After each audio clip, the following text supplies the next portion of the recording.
There are moments when someone asks you for something, and before you even think, the word yes is already out. It happens quickly, almost automatically. Only later, sometimes minutes later, the weight of that yes begins to settle in. You realize you didn't actually want to agree. You didn't have the time, the energy, or even the desire. And yet you still said yes. For many people, this pattern isn't occasional. It's familiar. From the outside, it can look like kindness or generosity, and often it is. People who struggle to say no usually care deeply about others.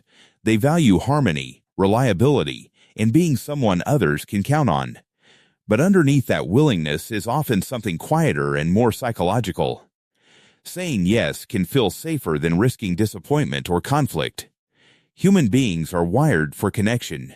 For most of our history, belonging to a group was essential for survival. Rejection meant danger. Even today, the brain still treats social disapproval as a threat. When you imagine telling someone no, your mind may not interpret it as a simple boundary. It may register it as potential loss of approval or acceptance. That reaction can happen faster than conscious thought. This is why saying no can trigger immediate discomfort. You may feel guilt before anything has even happened. You might imagine the other person being upset, inconvenienced, or disappointed. Even when there is no evidence of that reaction, the possibility alone feels enough to override your own preference. Agreeing becomes the quickest way to restore emotional safety. For many people, this pattern begins early. Children who are praised for being helpful, agreeable, or easygoing often learn that approval follows compliance. At the same time, expressing resistance or personal limits may be discouraged, ignored, or framed as selfish. Over time, the mind connects being liked with being accommodating. Saying yes becomes associated with acceptance, while saying no begins to feel risky. As this habit continues into adulthood, it often becomes part of identity, being the dependable one, the supportive one, the person who never refuses. That role can feel meaningful, but it also makes refusal harder. Saying no doesn't just feel like declining a request. It can feel like stepping outside the person you believe yourself to be.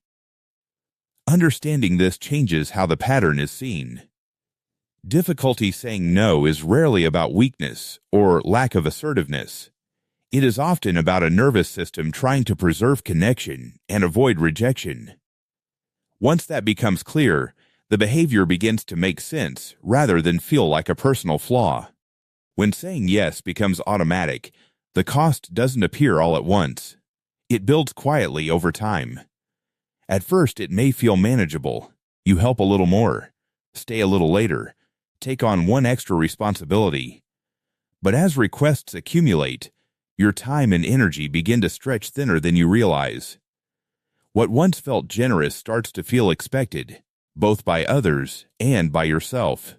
One of the first things people notice is exhaustion. Constantly accommodating others leaves less space for rest, recovery, or personal priorities. Tasks you agreed to willingly begin to feel heavy. Plans that once seemed reasonable start to compete with your own needs. Yet even as fatigue grows, the reflex to say yes often remains intact, because saying no still feels harder than carrying the load. Alongside exhaustion, another feeling tends to appear more slowly: resentment. Not always toward others, but toward the situation itself. You may begin to feel that your time is not truly your own, that your needs come second, that you are valued mostly for what you provide. These feelings can be confusing, especially for people who genuinely care about helping. The conflict between wanting to be supportive and feeling overextended creates emotional tension. Guilt also plays a powerful role in keeping the pattern in place. The moment you consider declining a request, discomfort arises. You may imagine disappointing someone or creating inconvenience. Even when the request is unreasonable, the thought of refusal can feel selfish. This reaction is not random.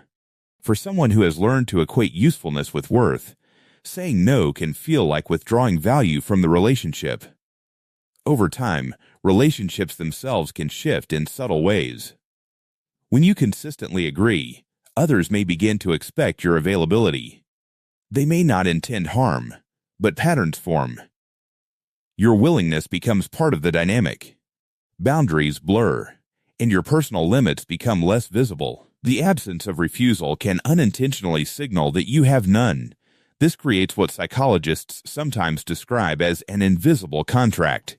You continue to give, and others continue to ask, both following a pattern that was never explicitly discussed. Breaking that pattern later can feel disruptive, even when it is healthy. It may seem as though you are changing the rules of the relationship, when in reality you are simply expressing them for the first time. Understanding these effects is important because the difficulty is not just in saying no, it is in recognizing what constant yes has been costing you. Awareness of that cost is what begins to create the possibility of change. Learning to say no does not begin with confrontation. It begins with understanding that refusal is not rejection. A boundary does not remove care or respect from a relationship. It simply clarifies where your responsibility ends and another person's begins. For someone who has spent years equating agreement with kindness, this distinction can feel unfamiliar at first. One reason saying no feels so unnatural is that it challenges an established identity. If you have long seen yourself as dependable, accommodating, or always available, declining a request can feel like stepping outside that role. The discomfort that follows is often interpreted as a sign that something is wrong. In reality, it is the nervous system adjusting to a new behavior. Any shift away from a long-held pattern creates temporary unease, even when the change is healthy. It is also important to recognize that healthy relationships can tolerate limits. People who respect you will adjust when you communicate honestly. The fear that saying no will damage connection is often stronger than the reality. Most requests exist within flexible expectations, even if your mind has been treating them as fixed obligations. Testing that assumption gently can reveal that boundaries do not erase goodwill. They often increase clarity and mutual respect. Change usually begins with small refusals rather than dramatic ones. Low-stakes situations provide a safer space to practice. Pausing before responding, instead of answering immediately, allows you to check in with your own capacity. A brief delay, such as saying you will consider the request, creates room for choice where reflex once existed. Over time, this pause becomes the foundation for more intentional decisions. As boundaries strengthen, guilt may still appear. This is normal. Guilt often reflects old conditioning rather than actual harm. It signals that you are acting differently than before, not that you are acting wrongly. Allowing that feeling without immediately reversing your decision helps retrain the mind to separate self-worth from constant accommodation. Saying no does not mean becoming distant or unhelpful. It means aligning your actions with your limits. When agreement becomes intentional rather than automatic, generosity remains, but resentment fades. Your time and energy return to balance, and relationships adjust to reflect who you are rather than only what you provide. Ultimately, the ability to refuse is not a loss of kindness. It is an extension of self-respect. Boundaries do not reduce connection. They make it sustainable. When you are allowed to have limits, support becomes authentic, and care can exist without self-erasure. What are your thoughts on this? Let us know in the comments below. If you liked this video, don't forget to like and subscribe to the channel for the latest videos.